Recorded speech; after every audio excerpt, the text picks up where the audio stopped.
September 20th, 1942.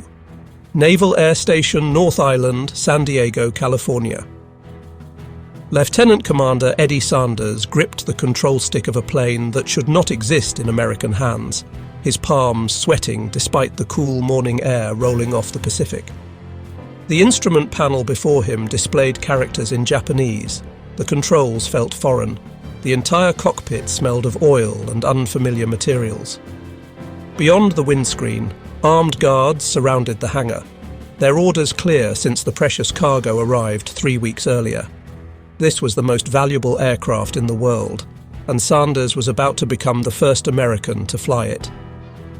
He released the brakes, and the Mitsubishi A6M Model 21 Zero fighter rolled forward, its engine purring with surprising smoothness.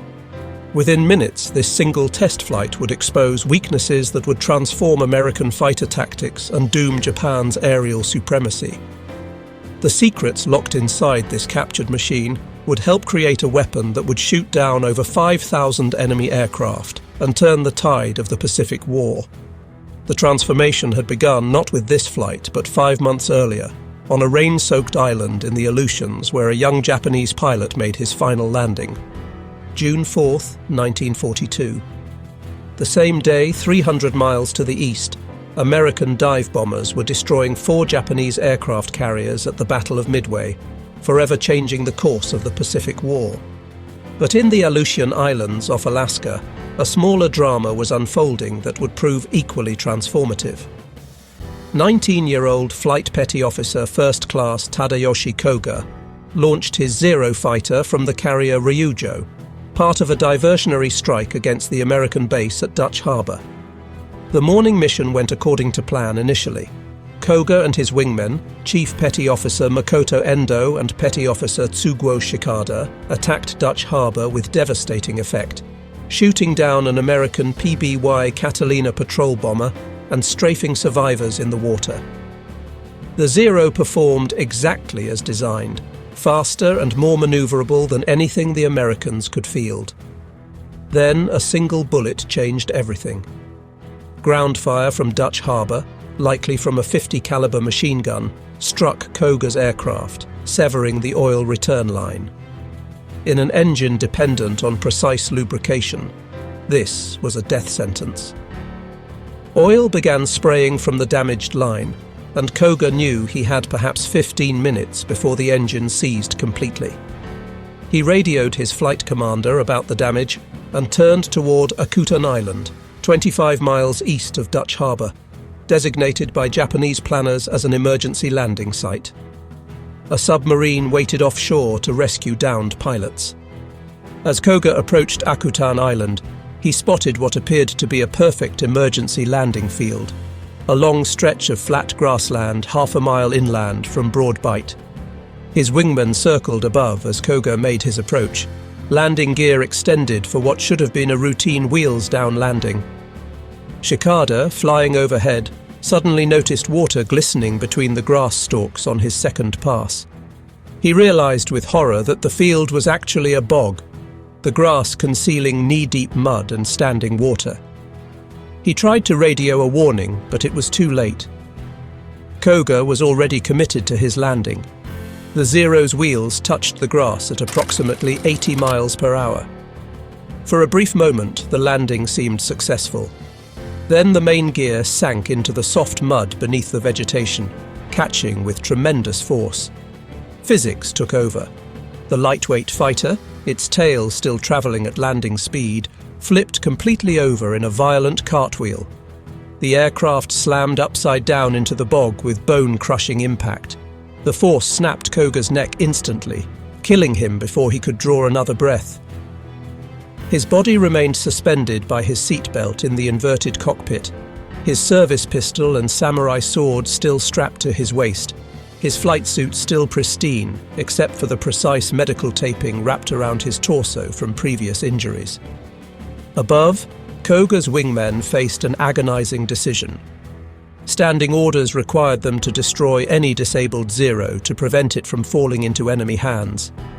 They circled the crash site multiple times, machine guns ready, looking for any sign that their comrade had survived. The aircraft appeared so intact, sitting upside down in the marsh like a turtle on its back, that they could not bring themselves to fire. Perhaps Koga was alive, trapped, waiting for rescue. They could not murder their friend on the chance he might survive. After several more passes, their fuel running low, they reluctantly turned west and returned to the Ryujo. The submarine assigned to rescue downed pilots searched the waters around Akutan for hours before the American destroyer USS Williamson drove it away. Koga's body and his Zero remained alone in the Aleutian wilderness, 5,000 miles from Japan, waiting to betray every secret of the Empire's most feared weapon. For 5 weeks, Koga's Zero sat undisturbed in the Akutan bog. The crash site lay out of sight of standard shipping lanes and aerial patrol routes, hidden in a small valley that received perhaps 6 days of clear visibility per month through the perpetual Aleutian fog. The aircraft carrier forces that might have searched for Koga had already retreated westward after the catastrophic defeat at Midway. The young pilot's fate became another casualty statistic in a war that was rapidly turning against Japan. Then, on July 10, 1942, an American PBY Catalina patrol bomber piloted by Lieutenant William Thies became lost. Navigation in the Aleutians was treacherous, with magnetic compasses unreliable near the Arctic Circle and landmarks obscured by near-constant fog. Thies had been navigating by dead reckoning when he spotted the Shumagin Islands through a break in the clouds. Recognizing his position, he corrected course for Dutch Harbour, choosing to fly directly over Akutan Island rather than around it to save time and fuel. Machinist mate Albert Knack, serving as plane captain, happened to glance down at precisely the right moment. Through a temporary gap in the fog, he spotted an unusual shape in the marsh below, something that did not belong in the Aleutian landscape. The bright red circles on the wings were unmistakable. Thies circled the site several times, noting the position carefully on his charts. The Zero appeared remarkably intact, a prize beyond imagination. He immediately returned to Dutch Harbour to report the discovery. Within hours, a recovery party landed near the crash site. What they found exceeded their wildest hopes.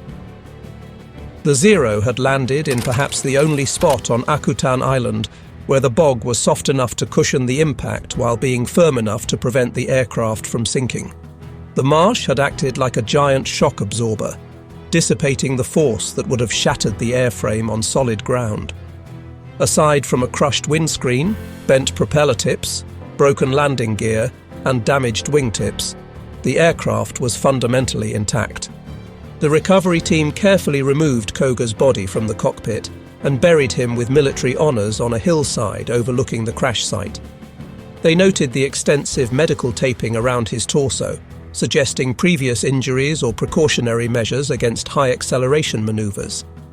His personal effects, including his pistol and sword, were removed as intelligence materials. Then began the challenging task of extracting a fighter aircraft from an Aleutian bog.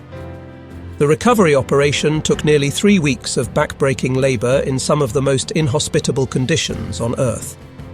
Workers constructed a makeshift road using logs and planking, slowly winching the captured fighter across a half-mile of treacherous ground to Broad Bight, where it could be loaded onto a barge.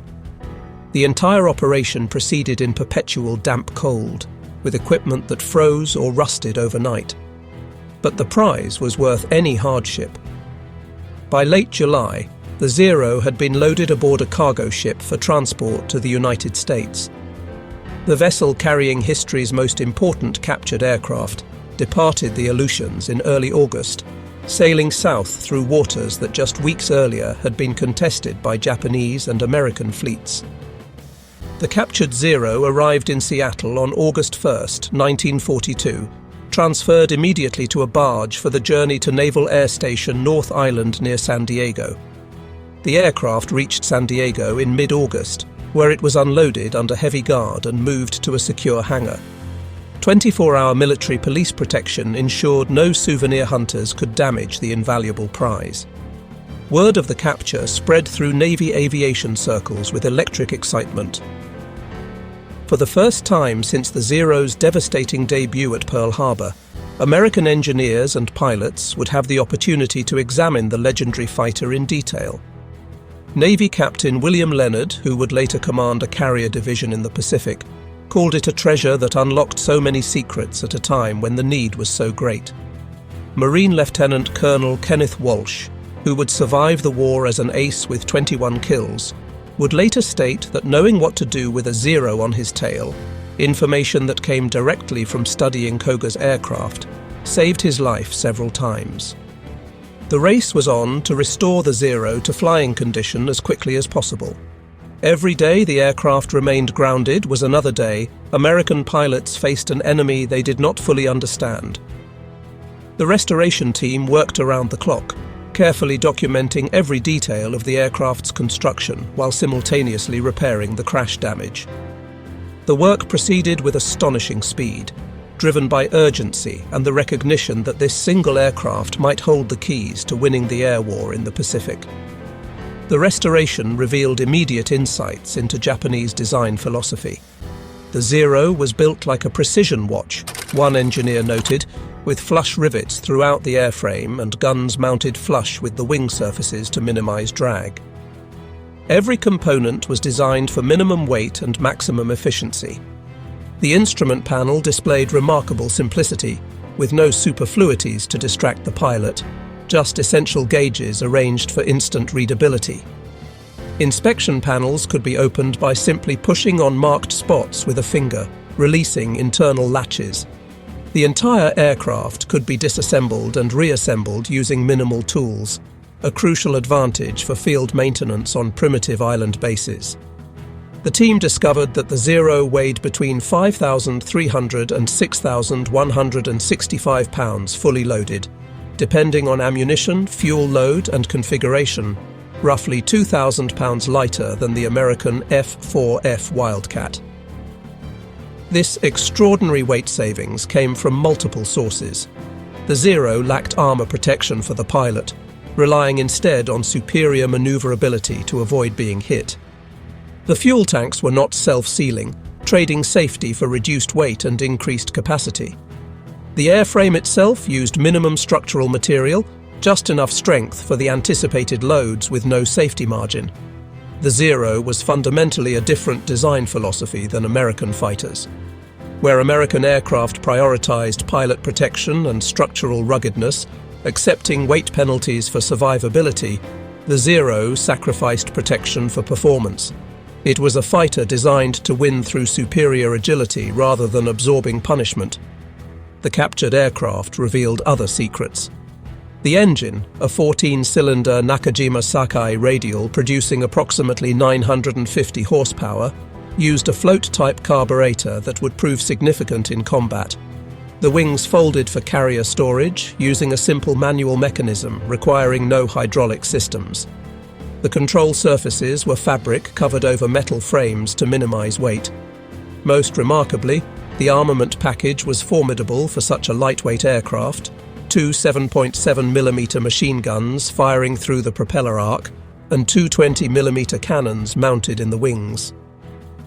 By September 20th, just 41 days after arriving in San Diego, the Zero was ready to fly.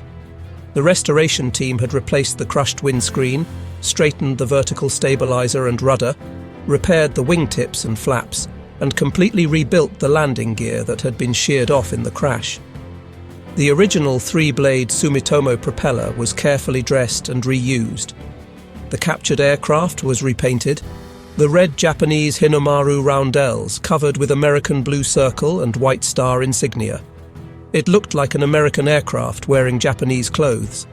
Lieutenant Commander Eddie Sanders, selected as chief test pilot for the project, had spent the previous week studying every aspect of the Zero, while mechanics completed the restoration. He sat in the cockpit for hours, familiarizing himself with the Japanese instruments, memorizing the control layout, preparing mentally for a flight unlike any he had attempted. Sanders was an experienced test pilot, but he was about to fly an enemy aircraft whose flight characteristics could only be guessed from intelligence reports and combat observations. If those reports were accurate, the Zero was faster, climbed better, and turned tighter than any American fighter. If those reports were wrong, or if the captured aircraft had hidden damage, Sanders might not survive the first flight. On the morning of September 20th, 1942, Sanders climbed into the Zero's cockpit for the first time as pilot rather than student. Ground crew started the engine, which caught immediately and ran smoothly, the restoration team's work vindicated. Sanders taxied to the runway, conscious that dozens of engineers, intelligence officers, and Navy brass were watching from the tower and flight line. He advanced the throttle, and the Zero accelerated down the runway with surprising eagerness. The lightweight fighter lifted off after a remarkably short ground roll, climbing at a rate that would have been impressive in any American aircraft. For the next hour, Sanders put the Zero through a series of performance tests, carefully exploring its flight envelope. He climbed to altitude, tested stall characteristics, practiced basic maneuvers, and felt out the aircraft's handling qualities. What he discovered in that first flight would change everything. Immediately apparent was the fact that the ailerons froze up at speeds above 200 knots, making rolling maneuvers at those speeds slow and requiring much force on the control stick, Sanders wrote in his report. The Zero rolled to the left much easier than to the right. The high-speed aileron problem was dramatic and unexpected. At low speeds, the Zero's maneuverability was everything Japanese pilots claimed, capable of turning inside any American fighter with ease. But above 200 knots, roughly 230 miles per hour, the ailerons became increasingly heavy and unresponsive. The fabric-covered control surfaces ballooned with air pressure at high speeds, requiring enormous stick force to overcome. American fighters, with their metal-covered control surfaces and hydraulic boost systems, maintained full control authority at all speeds. Sanders discovered a second critical weakness during negative acceleration maneuvers. When he pushed the stick forward sharply, inducing negative gravitational forces, the Zero's engine coughed and died. The float-type carburetor, designed for positive and zero-gravity conditions, could not maintain fuel flow during sustained negative acceleration. The engine would restart when positive acceleration resumed, but for several seconds the Zero became a powerless glider. This weakness had profound tactical implications that Sanders recognized immediately. American pilots, being outmaneuvered and unable to escape a pursuing Zero, now had their answer, Sanders noted in his report. Go into a vertical power dive, using negative acceleration if possible to open the range while the Zero's engine was stopped by the forces involved. At about 200 knots, roll hard right before the Zero pilot could get his sights lined up. Sanders completed 24 test flights over the next 25 days, each one revealing additional details about the Zero's capabilities and limitations. He tested the aircraft at various altitudes, power settings, and combat configurations. He performed mock dogfights against American fighters, with other test pilots flying F6F Wildcats and newer aircraft. The data accumulated from these flights was extraordinary. The Zero's maximum speed was slightly less than the F6F Wildcat, contrary to combat reports suggesting the Japanese fighter was faster. Sanders speculated this might be due to reconstruction weight, as the restoration team had been unable to source exact replacement materials for some components. However, the Zero's exceptional range, over 1,900 statute miles, far exceeded any American carrier fighter.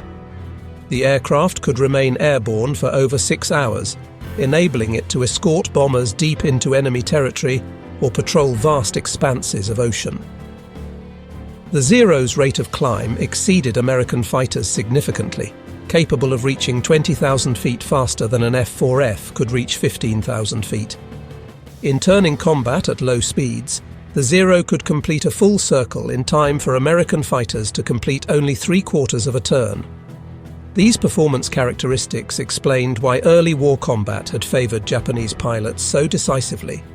At low speeds and in turning fights, the Zero was simply superior to anything America fielded in late 1941 and early 1942. But Sanders' tests revealed that these advantages came with exploitable weaknesses. The Zero's light construction meant it could not withstand battle damage. Hits that would merely damage an American fighter often proved fatal to the Zero, which lacked armor and self-sealing fuel tanks. The Wright Field Materials analysis of captured Zero components revealed aluminum alloys of excellent quality, but used in thicknesses American designers would consider inadequate. The Zero was built to minimum tolerances, with no safety margins for combat damage. Sanders' final report synthesized all the test data into actionable intelligence. American pilots should avoid slow-speed turning fights where the Zero's maneuverability dominated. Instead, they should use diving attacks, utilizing the superior high-speed characteristics of American fighters. When a Zero pursued, American pilots should enter a steep dive, preferably with negative acceleration to kill the Zero's engine, then execute a hard right roll at high speed where the Zero could not follow. American fighters should use their superior armor and firepower to absorb hits while delivering devastating bursts that would destroy the fragile Zero. Team tactics should replace individual dogfighting, with wingmen covering each other and using coordinated attacks to negate the Zero's turning advantage. These recommendations were compiled and distributed throughout the fleet with unprecedented speed. Pilots preparing for combat received detailed briefings on the Zero's characteristics and how to exploit its weaknesses. The information was incorporated into training programs, with instructors teaching the high-speed dive and hard right roll technique to every new pilot.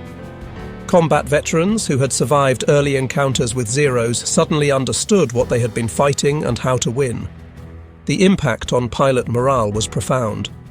For 8 months, American naval aviators had faced an aircraft that seemed invincible, capable of outturning and outclimbing anything they flew. Pilots had developed a healthy respect for the Zero that bordered on fear. The official American tactic when jumped by Zeros had been simply to run away, a humiliating admission of inferiority. Now, for the first time, American pilots had concrete knowledge of how to fight the Zero and win. The mystique surrounding the Japanese fighter began to crumble. It was still a formidable opponent, but it was no longer invincible. It had weaknesses, and American pilots now knew exactly what those weaknesses were and how to exploit them. But the Akutan Zero's greatest contribution was not to tactical doctrine. It was to aircraft design, specifically to a fighter that was already under development when Koga crashed in the Aleutians. The Grumman F6F Hellcat would become the weapon that transformed American tactical knowledge into devastating combat results. The story of how the Hellcat came to be, and how the Akutan Zero influenced its development, would prove as important as Sanders' test flights. The connection between the two aircraft has been subject to historical debate, with some claiming the Hellcat was designed based on the captured Zero, while others note the timeline makes direct influence impossible. The truth lies somewhere between, a story of parallel development, timely intelligence, and Grumman's ability to incorporate lessons learned even as their fighter was entering production. January 1942. Grumman Aircraft Engineering Corporation, Bethpage, Long Island, New York. Leroy Grumman sat at his desk reviewing preliminary designs for what would become the F6F Hellcat, and the numbers troubled him. The Navy needed a fighter to replace the F4F Wildcat, something faster and more powerful to counter the reports coming from the Pacific about Japanese air superiority. Grumman's design team, led by Chief Engineers Jake Swerbel and Bill Schwendler, had created what was essentially a larger, more powerful Wildcat. The design looked good on paper, but Grumman worried it might not be enough. The early months of 1942 brought increasingly alarming reports from the Pacific. American pilots were being outfought by Japanese Zeros at every encounter. The F4F Wildcat, Grumman's current frontline fighter, was proving inadequate despite being a solid, well-built aircraft. Combat reports indicated the Zero could outclimb, outturn and outrange the Wildcat in nearly every performance category. Something dramatically better was needed, and needed urgently. Grumman's initial F6F design, designated XF6F-1, was planned around the Wright R2600 Cyclone engine, producing 1,700 horsepower. This would give the new fighter more power than the Wildcat's 1,200 horsepower Pratt & Whitney R1830. But Grumman questioned whether it was enough of an improvement. The company had been developing the XF6F-1 since mid-1941, with the formal contract signed on June 30th, 1941, nearly a year before Koga's Zero crashed in the Aleutians. The design work proceeded rapidly through early 1942, driven by urgent Navy requirements and Grumman's recognition that the Pacific War would be won or lost in the air. The Bureau of Aeronautics worked closely with Grumman engineers, incorporating feedback from combat pilots returning from the Pacific. On April 22, 1942, 6 weeks before the Battle of Midway and 7 weeks before Koga's crash, Lieutenant Commander Edward Butch O'Hare visited Grumman's Bethpage facility. O'Hare, fresh from combat operations in which he had single-handedly defended the carrier Lexington against Japanese bombers, earning the Medal of Honor, met with Grumman engineers to discuss the F4F Wildcat's performance against the Zero. His insights were sobering. The Zero was faster than American intelligence had estimated, climbed better than seemed physically possible for its engine power, and could turn inside the Wildcat with ease. O'Hare emphasized that American fighters needed more power, better climb rate, and improved visibility for the pilot. The day before meeting with Grumman engineers, O'Hare had met with President Franklin Roosevelt during the Medal of Honor presentation ceremony. The president asked what was needed in a new naval fighter. O'Hare's response was direct and memorable: a plane that will go upstairs faster. Bureau of Aeronautics. Lieutenant Commander A.M. Jackson, working closely with Grumman, directed specific design changes based on combat experience. Jackson emphasized mounting the cockpit higher in the fuselage, with the forward fuselage sloping down slightly to the engine cowling, giving the pilot excellent visibility over the nose. He stressed to Grumman engineers that you cannot hit them if you cannot see them. These changes were incorporated into the XF6F design before Koga's Zero was even discovered. On April 26, 1942, 5 weeks before Koga's final flight, the Bureau of Aeronautics made a critical decision that would define the F6F's character. Based on combat accounts from the Pacific and O'Hare's recommendations, BUAER directed Grumman to install a more powerful engine in the second XF6F prototype. The Wright R2600 was abandoned in favor of the Pratt & Whitney R2800 Double Wasp, an 18-cylinder radial engine producing 2,000 horsepower. This was the same engine being used in the Vought F4U Corsair and Republic P-47 Thunderbolt, and it represented a 50% increase in power over the original XF6F-1 design. Grumman complied by redesigning and strengthening the F6F airframe to handle the more powerful engine. The change required modifications to the engine mount, cooling system, and structural components throughout the aircraft. It meant delays in the development schedule, but the performance gains would be worth it. Grumman estimated the new power plant would increase performance by 25% over the original design. The engine change decision came from multiple factors converging simultaneously. The R2800 had proven reliable in testing and was entering production for other aircraft programs. Pratt & Whitney could provide engines without the delays plaguing the Wright R2600 development. Most importantly, combat reports indicated that incremental improvements would not be sufficient. American fighters needed a quantum leap in performance to match or exceed the Zero's capabilities.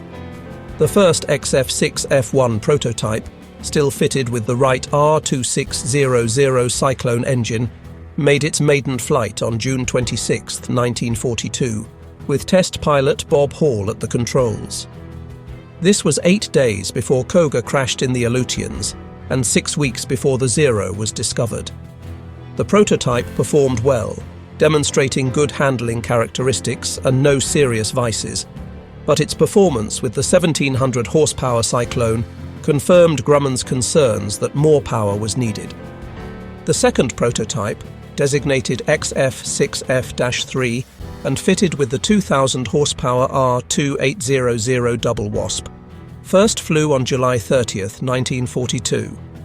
This was 20 days after the Akutan Zero was discovered, but 2 months before it would be restored to flying condition and tested.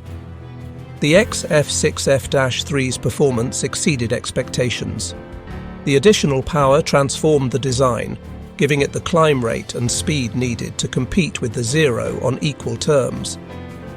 But the Hellcat's development did not stop there. Throughout the summer of 1942, Grumman engineers continued refining the design based on ongoing combat reports and intelligence from the Pacific. When the Akutan Zero arrived in San Diego in mid-August, detailed technical data began flowing to the Bureau of Aeronautics and Grumman within days. The captured aircraft had not yet flown, but physical examination revealed crucial information about its construction, weight, armament, and design philosophy. This intelligence arrived at a critical moment in the F6F's development. The basic design was set, the engine selected, and the first prototypes flying. But production had not yet begun, meaning changes could still be incorporated relatively easily. Grumman engineers studied the Zero data with intense interest, looking for ways to ensure their fighter could not just match but exceed the Japanese aircraft's capabilities. The Zero weighed between 5,300 and 6,100 pounds fully loaded. The F6F would weigh over 12,000 pounds. This enormous weight penalty, more than double the Zero's weight, had to be compensated by additional power and intelligent design. Grumman's philosophy differed fundamentally from the Japanese approach. Where the Zero sacrificed protection for performance, the F6F would provide both. Roy Grumman, the company's founder, made a key decision after studying the Zero data. He determined that Grumman could match or surpass the Zero in most respects without sacrificing pilot armor, self-sealing fuel tanks, and robust fuselage structure. The F6F would compensate for the extra weight with additional power from the R2800 engine. This decision shaped everything that followed. The F6F would be built tough, capable of absorbing battle damage that would destroy a Zero. It would protect its pilot with armor plate behind the seat and bulletproof windscreen. It would carry self-sealing fuel tanks that could take hits without catastrophic fires. It would have redundant systems and robust structure capable of withstanding hard carrier landings and combat damage. The weight penalty would be overcome by raw power and intelligent design that made the most of available performance. The data from the Akutan Zero, combined with combat reports and Sanders test flights in September and October, influenced specific design decisions as the F6F moved toward production. The F6F's wings were designed for high-speed performance, using a different airfoil and control surface design than the Wildcat. The ailerons were hydraulically boosted and metal-covered, ensuring full control authority at all speeds. This directly addressed the high-speed aileron problems Sanders discovered in the captured Zero. The F6F would be able to roll effectively at speeds where the Zero's controls locked up. The F6F's fuel system used a pressure carburetor rather than the float type used in the Zero. This ensured the engine would continue running under negative acceleration, eliminating the weakness Sanders had exploited in his test flights. An F6F pilot could dive away from a pursuing Zero without his engine quitting at the crucial moment. The F6F structure was designed to handle 9G positive and 6G negative acceleration, far exceeding the Zero's structural limits. This meant F6F pilots could use aggressive maneuvers without fear of structural failure, while Zeros attempting to follow would risk breaking up. The armament package was increased to 650 caliber machine guns compared to the Wildcat's 4. Later versions would offer the option of 220mm cannons and 450 caliber guns. The concentrated firepower could destroy the lightly built Zero with short bursts, while the F6F's armoured structure could absorb return fire. Visibility from the cockpit was exceptional, with the raised pilot position providing clear views in all directions. This addressed Jackson's emphasis that pilots could not shoot what they could not see. The design incorporated lessons from the Thatch weave and other defensive tactics, recognizing that visibility was crucial for mutual support between wingmen. On October 3, 1942, the first production F6F-3 made its maiden flight, just 2 weeks after Sanders completed his initial test flights in the Akutan Zero. The timing was not coincidental. Production had been deliberately delayed until engineers could incorporate the latest intelligence. The myth that the F6F was designed based on the Akutan Zero is demonstrably false, given that the basic design predated Koga's crash and the engine change decision came before the Zero was even discovered. But the timing allowed Grumman to refine the F6F's final configuration based on knowledge gained from the captured aircraft, incorporating tactical lessons before production ramped up. The first production F6F-3S began reaching fleet squadrons in early 1943. Fighting Squadron 9 received the first operational Hellcats in February 1943, embarking on the carrier Essex for training and workup. The pilot's reaction to the new fighter was enthusiastic. After months of fighting in F4F Wildcats, struggling against superior Japanese aircraft, the F6F felt like a quantum leap in capability. It was faster, climbed better, had more firepower, better visibility, and felt solid in a way the Wildcat never had. Pilots quickly discovered the F6F was remarkably easy to fly. Grumman had designed it specifically to be operated by relatively inexperienced pilots fresh from training, recognizing that wartime expansion would flood the fleet with newly minted aviators. The F6F had no bad habits, no tricky characteristics that could kill an unwary pilot. It was stable, predictable, and forgiving of mistakes. Carrier landings, the most challenging aspect of naval aviation, were straightforward in the Hellcat. The robust landing gear absorbed hard impacts that would have collapsed lesser aircraft.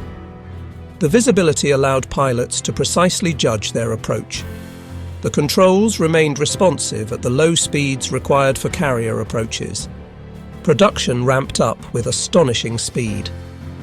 Grumman built a new factory at Bethpage specifically for F6F production, with the first aircraft rolling off the line before the factory buildings were even completed. At peak production in 1944, Grumman produced 644 aircraft in a single month, 1 Hellcat per hour, an aircraft production record never equalled. The scale was staggering. Each F6F required approximately 20,000 individual parts sourced from hundreds of subcontractors. The Pratt & Whitney engines were built in 3 separate factories and shipped to Bethpage for installation. Grumman coordinated this industrial symphony with precision that amazed observers. Much of the credit went to Jake Swerble, Grumman's production genius, who organized the workflow and supply chain with unprecedented efficiency. Many Grumman workers had never built aircraft before, yet they produced the most successful carrier fighter of the war. Between the first production flight in October 1942 and the end of the war in November 1945, a span of approximately 37 months, Grumman would produce 12,275 F6F Hellcats from a single factory complex. The F6F made its combat debut on August 31, 1943, 15 months after the Akutan Zero was discovered and 11 months after Sanders' first test flight. Aircraft from fighting squadrons. 5 and 9, operating from carriers Yorktown and Independence, attacked Marcus Island as part of a carrier raid. The mission was an overwhelming success. No Japanese fighters managed to get airborne, and several were destroyed on the ground. 2 Hellcats were lost to anti-aircraft fire, but in air-to-air combat, the F6F demonstrated immediate superiority. Over the following months, the F6F became the standard fighter on American fleet carriers, gradually replacing the F4F Wildcat on the large carriers, while Wildcats continued serving on smaller escort carriers. By early 1944, the Hellcat equipped 15 carrier fighter squadrons and was rapidly becoming the dominant American naval fighter in the Pacific. The tactical lessons learned from the A6M Zero were incorporated into every aspect of F6F operations. Pilots were trained to avoid slow-speed turning fights unless they had significant altitude or numbers advantage.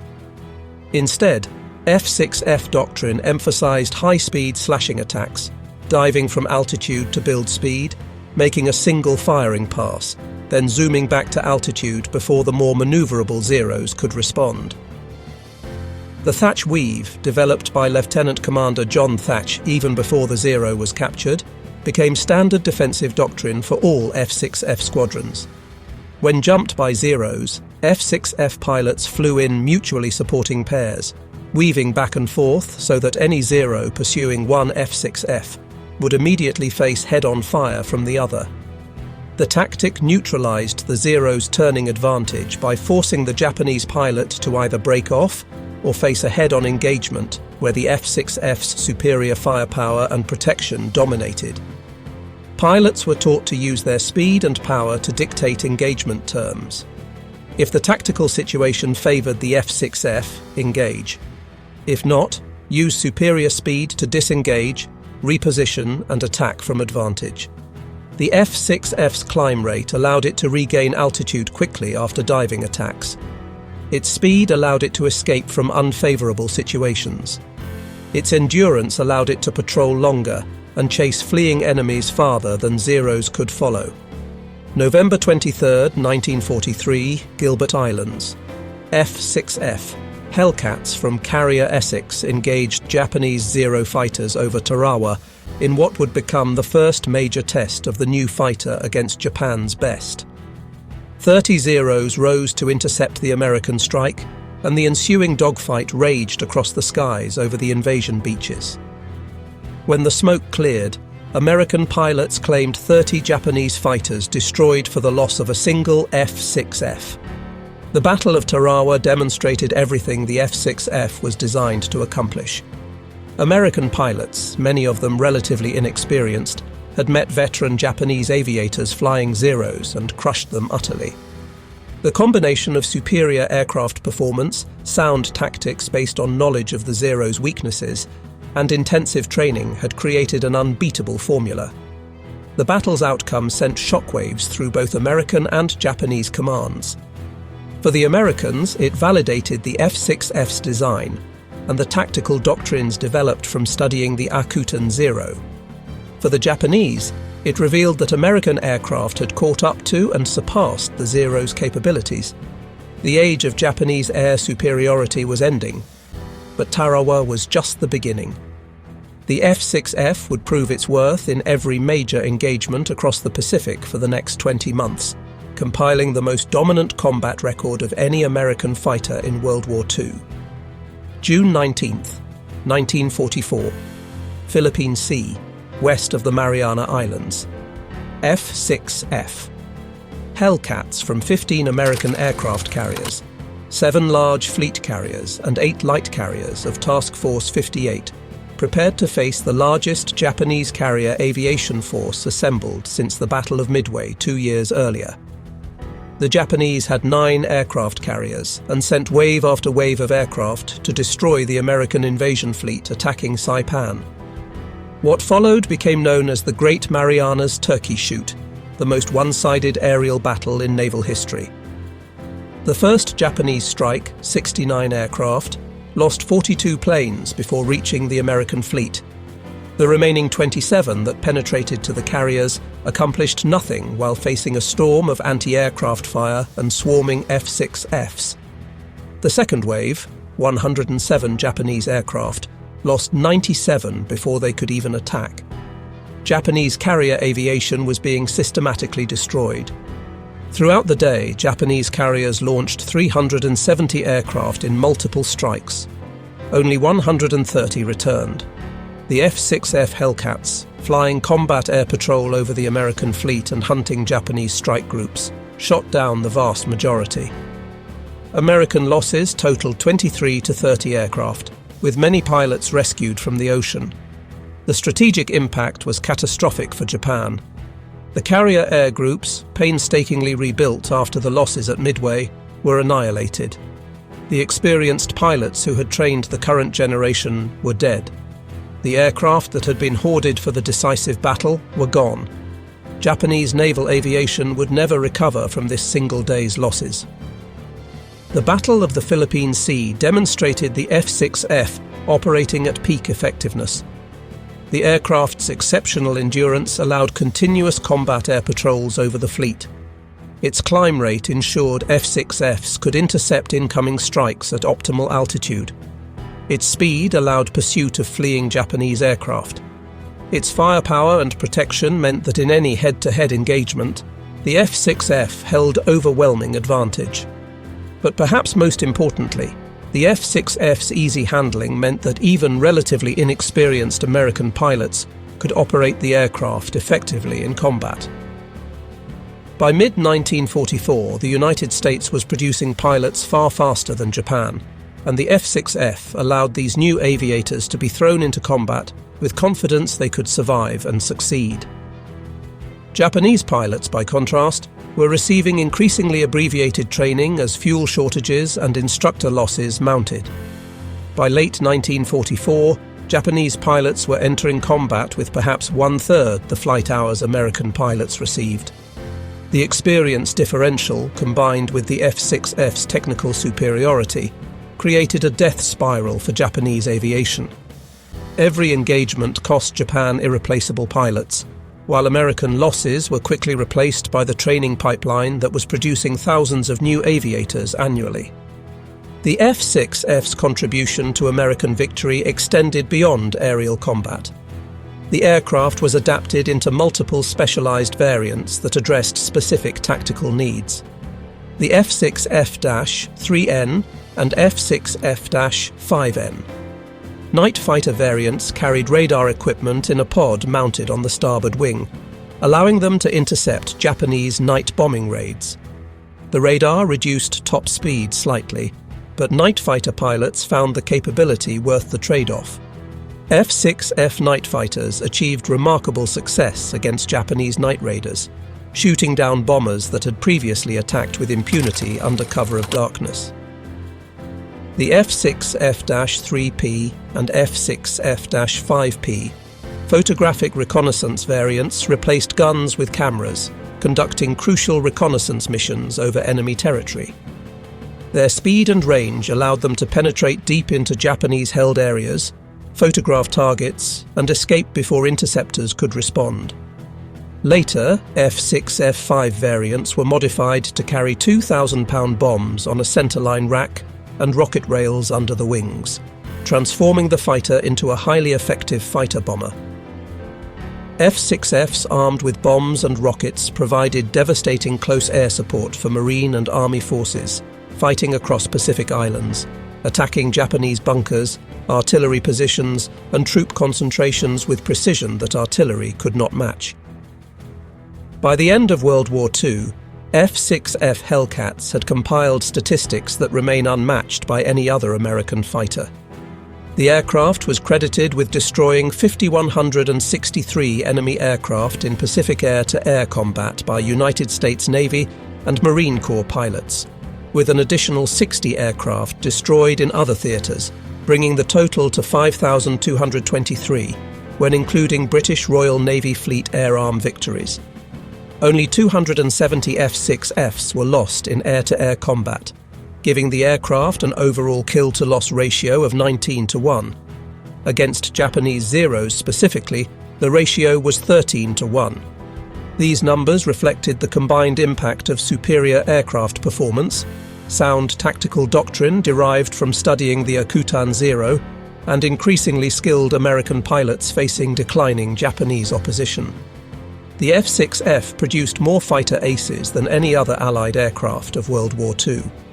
Between 305 and 307 Navy Hellcat pilots achieved ace status with 5 or more victories, with slight variations in counts depending on how shared kills were attributed. The Navy's top ace, Commander David McCampbell, scored all 34 of his victories flying F6Fs. The Hellcat's combat record was so dominant that late-war Japanese pilots developed what American intelligence called zero fatigue, a recognition that engaging F6Fs was likely to be fatal. Japanese pilots increasingly avoided combat when possible, diving away or fleeing into clouds rather than fighting.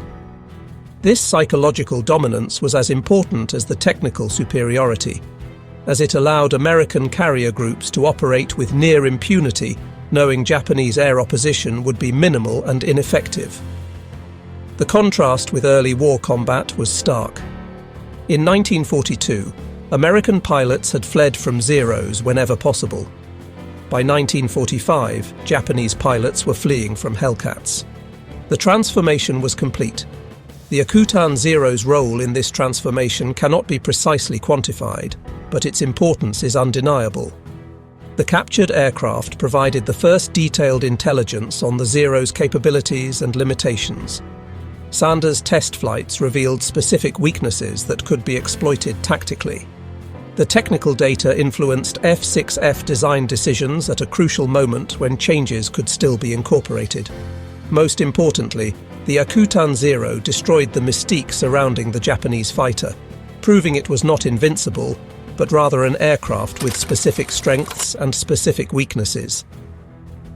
The combination of the F6F Hellcat and the tactical knowledge gained from the Akutan Zero created a synergy that transformed American naval aviation. The F6F was not designed because of the Akutan Zero, but it was refined based on intelligence from the captured aircraft. The tactics American pilots used were not created by studying the Zero, but they were validated and formalized by Sanders' test flights and subsequent analysis. The result was an integrated system of aircraft, tactics, training, and industrial production that overwhelmed Japanese aviation. By war's end, Japan had produced approximately 10,500 Zeros, their primary fighter throughout the conflict. The United States produced 12,275 F6F Hellcats in 37 months, plus thousands of F4U Corsairs and other fighters. The production differential reflected America's industrial might, but the combat differential reflected the F6F's technical superiority and the tactical doctrine that employed it effectively.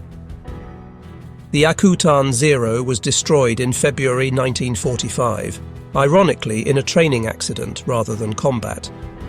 While taxiing for takeoff at Naval Air Station North Island, an SB-2C Helldiver dive bomber lost control and crashed into the parked Zero, its propeller slicing the Japanese fighter into pieces. William Leonard salvaged several gauges from the wreckage, donating them to the National Museum of the United States Navy. The Alaska Heritage Museum and Smithsonian National Air and Space Museum also preserved small pieces. The physical aircraft was gone, but its legacy lived on in every F6F that flew combat missions, in every American pilot who knew the Zero's weaknesses, in every tactical manual that incorporated lessons learned from Sanders' test flights. Koga's body, initially buried on Akutan Island, was exhumed by American Graves Registration Service teams in 1947 and reburied on Adak Island, further down the Aleutian chain. In 1953, the Adak Cemetery was excavated, and 236 bodies, likely including Koga's remains, were returned to Japan for burial. The young pilot who died at age 19 became an unwitting contributor to Japan's defeat, his perfectly preserved aircraft revealing secrets that would doom thousands of his countrymen. The historical debate about the Akutan Zero's importance continues. Some historians argue it was the single most important intelligence capture of the Pacific War, more valuable than code-breaking or any other source. Others contend that American victory was inevitable regardless, and the Zero's capture merely accelerated trends already underway. Japanese historian and Air Self-Defense Force Lieutenant General Masatake Okumiya, who flew as a staff officer in most major Pacific carrier battles, stated that the acquisition of the Akutan Zero was no less serious than the Japanese defeat at Midway. The Zero's secrets being revealed to American engineers and test pilots represented a catastrophic intelligence failure whose consequences rippled throughout the remaining war years. Fighter ace William Leonard called the captured Zero a treasure that unlocked so many secrets at a time when the need was so great. Marine ace Kenneth Walsh credited intelligence from Koga's Zero with saving his life several times, the tactical knowledge allowing him to survive early encounters that might otherwise have been fatal. The truth likely incorporates elements of all these perspectives. The Akutan Zero was not solely responsible for American victory, which rested on industrial capacity, code-breaking, submarine warfare, and numerous other factors. But it was a crucial piece of the puzzle, arriving at exactly the right moment to influence aircraft design decisions and tactical doctrine development. Without the Akutan Zero, the F6F would still have been an excellent fighter. American industry would still have overwhelmed Japan's production, and American victory would likely have been achieved. But the process might have taken longer, cost more American lives, and involved greater uncertainty about how to defeat the Zero's capabilities. The 19-to-1 kill ratio represented the culmination of multiple factors converging perfectly. Superior aircraft design that prioritized both performance and pilot protection. Tactical doctrine derived from studying the enemy's capabilities and weaknesses. Training that prepared pilots for the realities of combat. Industrial production that ensured numerical superiority. And crucially, detailed intelligence about the enemy's primary weapon gained from a single nearly intact example, captured by chance in the Aleutian wilderness. American servicemen who flew F6F Hellcats during the war gathered at various reunions over the decades following World War II. Many were F6F Hellcat pilots who had dominated the skies over the Pacific, now sharing their memories and honoring fallen comrades. The speakers at these gatherings repeatedly referenced the Akutan Zero and the intelligence it provided. They spoke of how knowing the Zero's weaknesses had given them confidence in combat. They described using the high-speed dive and hard right roll technique Sanders had discovered. They explained how the F6F's design incorporated lessons learned from the captured Japanese fighter. Veterans consistently emphasized a common theme. "We were told the Zero was invincible," one former fighter ace explained. "We believed it because we had seen what it could do to our aircraft in early combat. Then we learned its secrets from the captured plane in Alaska. We learned it could not roll at high speed. We learned its engine quit under negative acceleration. We learned it was fragile and would burn if hit. And suddenly it was no longer invincible.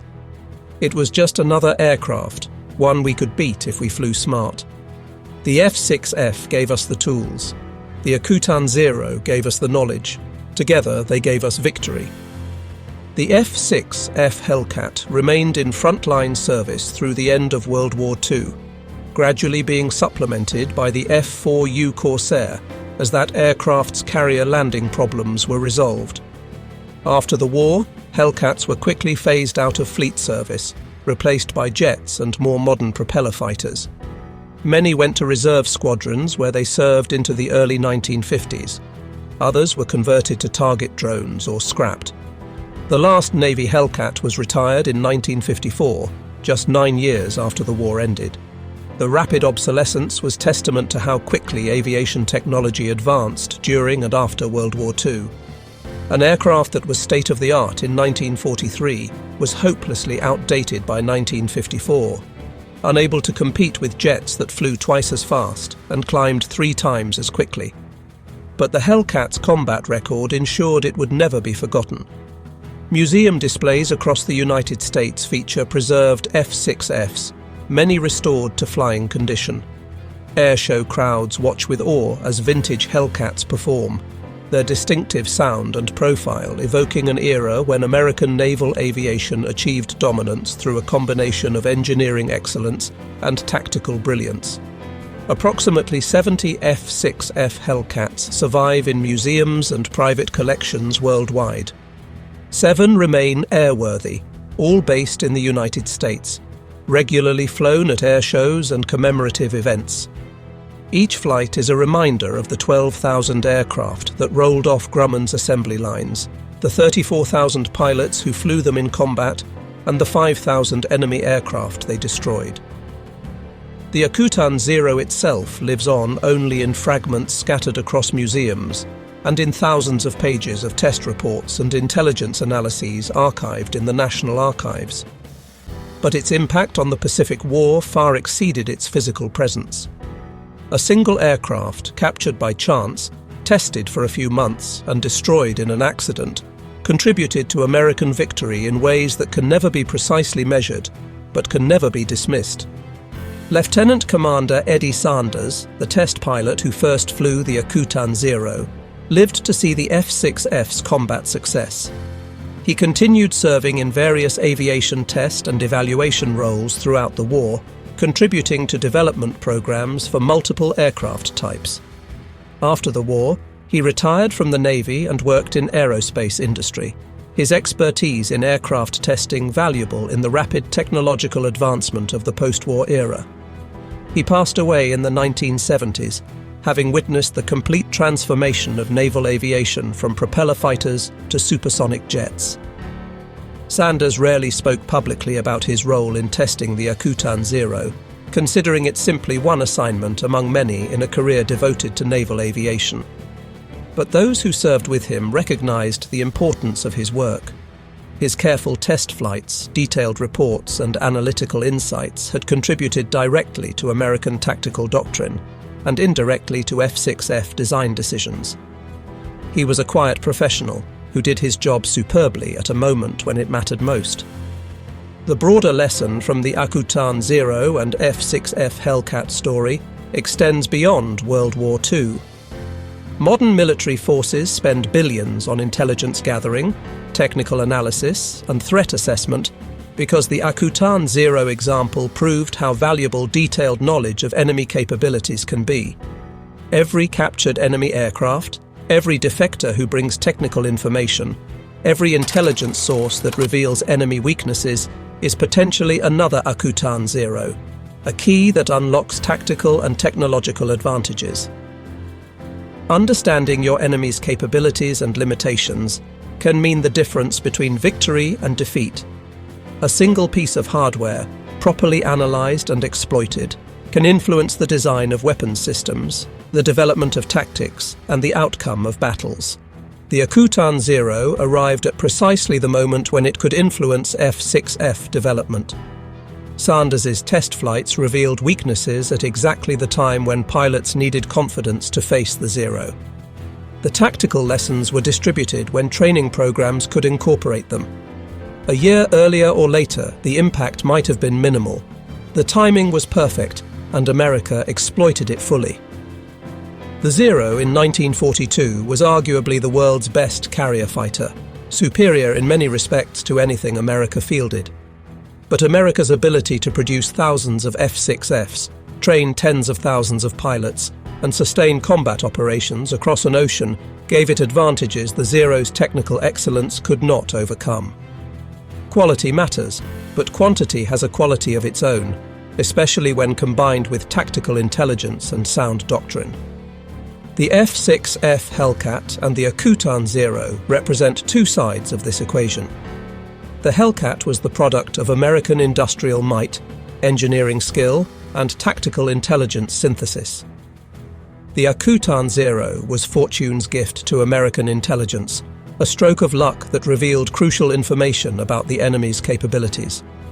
Together, they created a combination that proved unstoppable, transforming American naval aviation from defensive inferiority in early 1942 to overwhelming dominance by mid-1944. The young Japanese pilot who died in an Aleutian bog could not have known that his perfectly preserved fighter would contribute to his nation's defeat.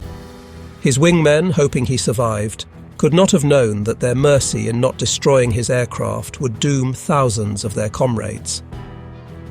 The American salvage crews struggling in that Alaskan marsh could not have known they were recovering the key to air superiority in the Pacific. And Eddie Sanders, taxiing that captured Zero for its first American flight, could not have fully appreciated that his test flights would influence a fighter that would help win the war.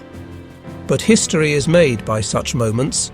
when chance and preparation intersect, when fortune favors those ready to exploit it, when a single piece of intelligence arrives at exactly the right time to influence events far beyond its apparent significance. The Akutan Zero was such a moment, and the F6F Hellcat was its legacy. One captured aircraft, one skilled test pilot, one moment in time when intelligence, design and tactical doctrine converged to create a weapons system that achieved a 19-to-1 kill ratio and swept Japanese aviation from Pacific skies. The transformation of American naval aviation from underdog to dominant force happened through the convergence of industrial capacity, engineering excellence, skilled pilots and intelligence. The Akutan Zero revealed that the seemingly invincible Japanese fighter had exploitable weaknesses. The F6F Hellcat was designed and employed to exploit those weaknesses ruthlessly. When American pilots took F6F Hellcats into combat, they carried with them not just superior technology, but superior knowledge. They knew the Zero's weaknesses because Eddie Sanders had discovered them. They knew how to exploit those weaknesses because tactical doctrine had been rewritten based on Sanders' test flights. They knew they could win because the mystique of Japanese invincibility had been shattered by hard data from the captured aircraft. The 19-to-1 kill ratio was the inevitable result, a testament to what can be achieved when chance provides opportunity and skill transforms that opportunity into overwhelming advantage. The story of how one test pilot's captured Zero turned the F6F Hellcat into a 19-to-1 killing machine demonstrates that warfare is decided not just by courage and firepower, but by intelligence, adaptation, and the ability to learn from the enemy. The F6F Hellcat and the Akutan Zero together wrote a chapter in aviation history that continues to resonate 8 decades later. Proof that sometimes the greatest victories come not through destruction, but through understanding.